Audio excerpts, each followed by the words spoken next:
कृष्ण ने आज भी हम सबको एक इस रूप में अवसर दिया। उद्धव ने पूछना शुरू किया, हे कृष्ण, सबसे पहले मुझे ये बताओ कि सच्चा मित्र कौन है? कृष्ण ने कहा, सच्चा मित्र वह है जो जरूरत पड़ने पर मित्र की बिना मांगे मदद करे। उद्धव ने कहा, कृष्ण, आप पांडवों के आत्मीय प्रिय मित्र थे। आपात बांधव के रूप में, यानी आपदा में, मुसीबत में सहायता करने वाले के रूप में उन्होंने आप पर सदा पूरा भरोसा किया। कृष्ण, आप महाज्ञानी हैं, आप भूत, वर्तमान और भविष्य के ज्ञाता हो, किंतु आपने सच्चे मित्र की जो परिभाषा दी, आपको लगता नहीं कि आपने उस परिभाषा के अनुसार कार्य नहीं किया? आपने धर्मराज युधिष्ठिर को द्यूत क्रीड़ा यानी जुआ खेलने से क्यों नहीं रोका? ठीक है, आपने उन्हें नहीं रोका, लेकिन आपने भाग्य को भी धर्मराज के पक्ष में नहीं मोड़ा। आप चाहते तो युधिष्ठिर जीत भी सकते थे। उसके बाद जब उन्होंने अपने भाइयों को दांव पर लगाना शुरू किया, तब तो आप सभा कक्ष में आ सकते थे। आपने वो भी नहीं किया। उसके बाद जब दुर्योधन ने पांडवों को सदैव अच्छी किस्मत वाला बताते हुए द्रौपदी को दांव पर लगाने को प्रेरित किया और जीतने पर सारा कुछ वापस कर देने का लालच किया, कम से कम तब तो आप हस्तक्षेप कर सकते थे। अपनी दिव्य शक्ति के द्वारा आप पासे धर्मराज के पक्ष में मोड़ देते। इसके स्थान पर आपने तब हस्तक्षेप किया जब द्रौपदी लगभग अपना शील खो रही थी। तब आपने उसे वस्त्र देकर द्रौपदी के शील को बचाने का दावा किया। लेकिन आप ये दावा भी कैसे कर सकते हैं कृष्ण? उसे एक आदमी घसीटकर हॉल में लाता है और इतने सारे लोगों के सामने निर्वस्त्र करने के लिए छोड़ देता है। ऐसे में एक महिला का शील क्या बचा? आपने क्या बचाया कृष्ण? अगर आपने संकट के समय में अपनों की मदद नहीं की तो आपको आपात बांधव कैसे कहा जा सकता है? आपने संकट के समय में मदद नहीं की तो क्या फायदा? क्या यही धर्म है? इन प्रश्नों को पूछते हुए उद्धव का गला रूंध गया और उसकी आंखों से आंसू बहने लगे। हंसते हुए भगवान कृष्ण बोले, प्रिय उद्धव, ये सृष्टि का नियम है कि विवेकवान ही जीतता है। उस समय दुर्योधन के पास विवेक था, इसलिए वो जीता, धर्मराज के पास नहीं था। यही कारण था कि धर्मराज पराजित हुए। उद्धव हैरान हुआ और उद्धव को हैरान देखकर कृष्ण आगे बोले, दुर्योधन के पास जुआ खेलने के लिए पैसा और धन तो बहुत था, लेकिन उसके पास 500 का खेल उसे नहीं खेलना आता था। इसलिए उसने अपने मामा शकुनी को द्यूत क्रीड़ा के लिए प्रयोग किया, जुए के लिए उपयोग किया। यही विवेक है। धर्मराज भी इसी प्रकार सोच सकते थे और अपने चचेरे भाई से पेशकश कर सकते थे कि उनकी तरफ से मैं खेलूंगा। जरा सोच कर देखो, अगर शकुनी और मैं खेलते तो कौन जीतता?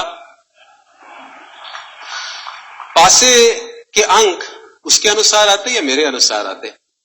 चलो इस बात को जाने दो, उन्होंने मुझे खेल में शामिल नहीं किया, इस बात के लिए उन्हें माफ किया जा सकता है। लेकिन उन्होंने विवेक शून्यता से एक और बड़ी गलती की। उन्होंने मुझे प्रार्थना में बांध लिया। उन्होंने मुझसे प्रार्थना की कि मैं तब तक सभा कक्ष में ना आऊं जब तक मुझे बुलाया ना जाए, क्योंकि वे अपने दुर्भाग्य का खेल मुझसे छुप कर खेलना चाहते थे। वे नहीं चाहते थे कि मुझे पता चले कि वो जुआ खेल रहे हैं। इस प्रकार उन्होंने मुझे अपनी प्रार्थना में बांध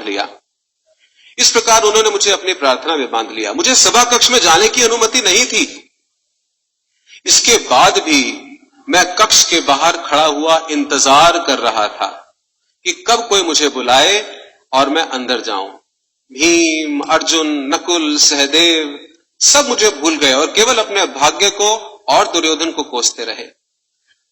अपने भाई के आदेश पर जब दुशासन द्रौपदी के बाल पकड़कर घसीटता हुआ सभा कक्ष में लाया, वो भी अपने सामर्थ्य के अनुसार जूझती रही।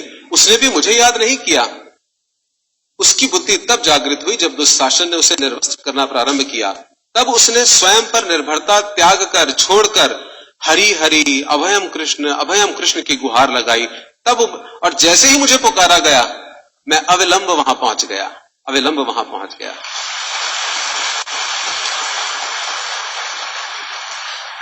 अब बताओ इसमें मेरी गलती क्या है? उद्धव बोले, कान्हा, आपका स्पष्टीकरण प्रभावशाली अवश्य है, किंतु मेरी पूर्ण संतुष्टि नहीं हुई, जैसे हमारी नहीं होती। क्या मैं एक और प्रश्न पूछ सकता हूं? कृष्ण की अनुमति से उद्धव ने पूछा, इसका अर्थ ये हुआ आप तभी आओगे जब आपको बुलाया जाएगा? क्या संकट से घिरे अपने भक्त की मदद करना आपका कर्तव्य नहीं, आपको स्वतः नहीं आना चाहिए? कृष्ण मुस्कुराए और सुनिए, देखिए अब सिद्धांत आ रहा है। कृष्ण मुस्कुराए और कहने लगे, उद्धव, इस सृष्टि में हर एक का जीवन उसके स्वयं के कर्मफल के आधार पर संचालित होता है। ना तो मैं इसे चलाता हूं और ना ही इसमें हस्तक्षेप करता हूं। मैं केवल एक साक्षी हूं। मैं सदैव तुम्हारे नजदीक रहकर जो हो रहा है उसे देखता हूं। यही ईश्वर का धर्म है। वाह वाह, बड़ा अच्छा कृष्ण, बहुत अच्छा।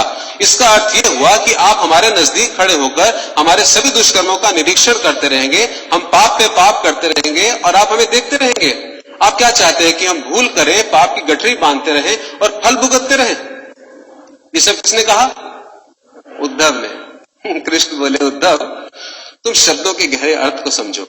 जब तुम समझकर अनुभव कर लोगे कि मैं तुम्हारे नजदीक साक्षी के रूप में हर पल हूं, तो क्या तुम कुछ भी गलत कर पाओगे?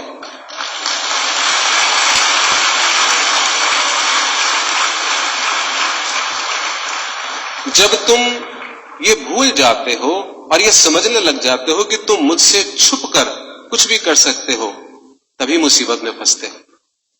धर्मराज का ये अज्ञान था कि उसने माना कि वो मेरी जानकारी के बिना जुआ खेल सकता है। अगर उसने ये समझ लिया होता कि मैं प्रत्येक के साथ हर समय साक्षी के रूप में उपस्थित हूं, तो खेल का कुछ और रूप होता। भक्ति से अभिभूत उद्धव मंत्र मुग्ध हो गए और बोले, प्रभु, कितना गहरा दर्शन आपने दिया, कितना महान सत्य है। प्रार्थना, पूजा पाठ तो और ईश्वर को अपनी मदद के लिए बुलाना, ये हमारी भावना और विश्वास है। जैसे ही हम ये विश्वास करना शुरू करते हैं कि ईश्वर के बिना पत्ता भी नहीं हिल सकता, हमें साक्षी के रूप में उनकी उपस्थिति महसूस होने लग जाती है। गड़बड़ केवल तभी होती है जब हम इसे भूलकर दुनियादारी में डूब जाते हैं।